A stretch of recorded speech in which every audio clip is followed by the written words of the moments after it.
Hey guys, Rob from the Off-Grid Tiny House sitting in the van here. I have the fireplace still going, but it looks like the rain is on the way here, and it's supposedly the rain from that hurricane down in the US, Gordon, the leftovers, and it is actually Saturday, September the 8th right now. So I'm gonna turn you guys around so you guys can see. Here's the giant tiny house compared to the tiny wood stove. Now, after burning it for a while, guys, I rearranged inside what's going on. I put a stainless steel bowl that just fit inside the unit, and what I did was I filled it with the pellet stove, or not the pellet stove, the pellets, wood pellets. And then I also gathered some wood that you can see sitting on top there, and put those on top once I had the bowl started. Now I'll do that in a later video to show you exactly what's going on, how I got it to work inside a stainless steel bowl. The pellets seem to work a hell of a lot better inside a confined space rather than spread out on the bottom of the Grizzly. And I actually ended up using the hand sanitizer mixed in the pellets in the bowl with a saturated paper towel, and that's how I lit it up, and it's been cooking for a long time. And I believe the stainless steel bowl is from the dollar store, Dollar Tree. And right now I just have the door open. Now you can see a lot of nasty creosote going on there, because when I closed the door, it dampened the holes down quite a bit. Actually, I don't think that's open all the way. It doesn't look like it unless it's blocked. But anyway, the other thing with the Grizzly, because the your fresh air holes are there, the front builds up and chokes off the fire. So by having the bowl in there for just this demonstration, it allows the air to flow all the way around it and won't block up anything, because all the ashes stay inside the stainless steel bowl. Hot embers, as you can see in there. It's like a hot heat ember factory going on in there right now. You can see all that awesome glow. And this thing is burning pretty efficiently, I would say. It's not invisible smoke, but it is windy out here. And every time we get a blast of wind, obviously the thing starts smoking up a little bit. Oh, there's a little robin or something over here, checking things out. But yeah, so like I say, I want this to burn hot and fast. That's why I have the door open, because I want this thing to burn down quickly, because I want to beat this friggin' supposed leftover hurricane coming up here to get me in Canada. Been super busy at work to help pay for this, which is good.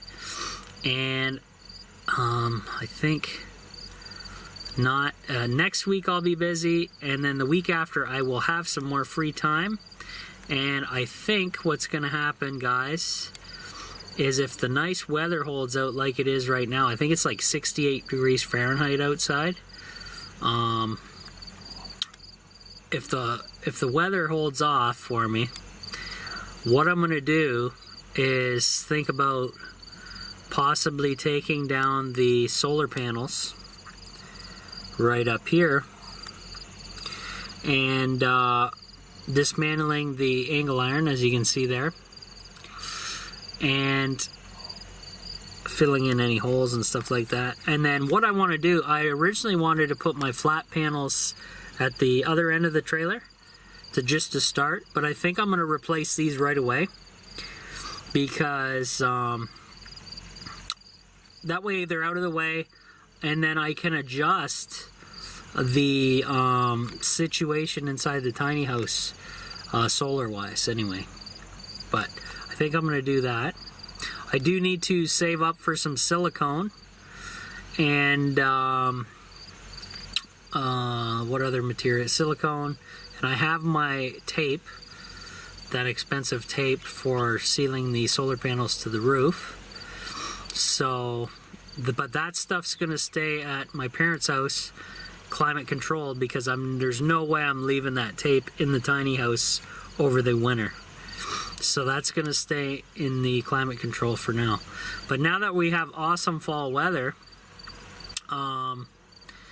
I think we're gonna be good. Now, one thing I gotta mention, guys, we've been watching, me and my dad's been watching the animals, and the squirrels around the city and around the area have been stockpiling walnuts for, well, they began stockpiling about a month ago.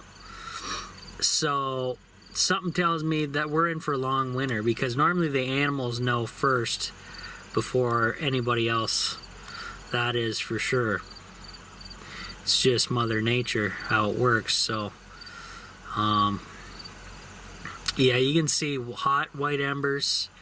It's burning down nicely, guys. I'm loving it. Now, my sticker I should have removed, because you can see it's bubbling and going to be a mess. But the stovepipe itself, since it's insulated, it's not going to have issues. There we go. It's burning pretty clean there. You just see the little residual heat coming out of the stovepipe there. That blur. But yeah, pretty cool. And then I have a stick there to the right of the screen as my little poker. And I actually gathered up some pallet wood that I have abundance of. Scrap pallet wood. Looks seasoned. This is not heat treated or poison treated or anything. So I burned up a couple of nice chunks in there. You can see them on top. And so far so good. Now I'm guessing I'm gonna have to close the door to burn off the gunk on the door, but for now I want to cook this completely down.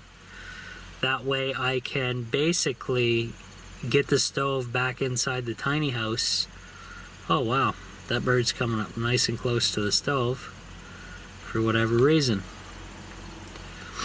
Hopefully that's kind of strange, isn't it? He's investigating. Oh, there's his buddy. Oh, he's coming right over. I got a bunch of sparrows coming over looking at me. Something's gonna happen here, guys, I think. If the animals are going this wild, I think the storm is definitely just around the corner.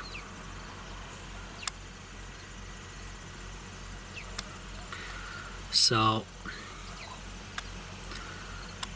yeah, my camera's got about 3 minutes of runtime left, and I have the tiny house locked up right now. So, now one thing I'm really worried about is I need to finish this process up before the rain gets here, because if it starts raining on a hot stove, not good, especially on the glass of the door. If it starts doing that, the glass could possibly explode and shatter. So we're gonna have friggin' issues here, I think. So I'm trying to burn this as quickly as possible with the door open. And so far so good. It's getting all the air it wants, and it's just going to town in there. And I got a huge bed of coals with this bowl method. Now, I don't know how long these stainless steel bowls will last in this kind of heat, temperature wise and stuff like that. But it'll be cool to check, cool to investigate anyway. And I guess the other thing is it's yet again another barrier.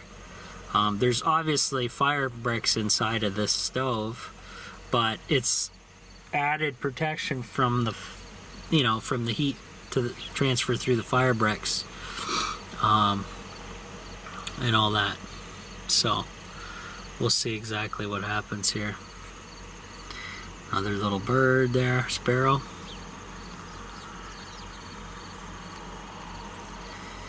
There's a whole bunch of them. They've got a feeding frenzy going on. It's right now. But I'll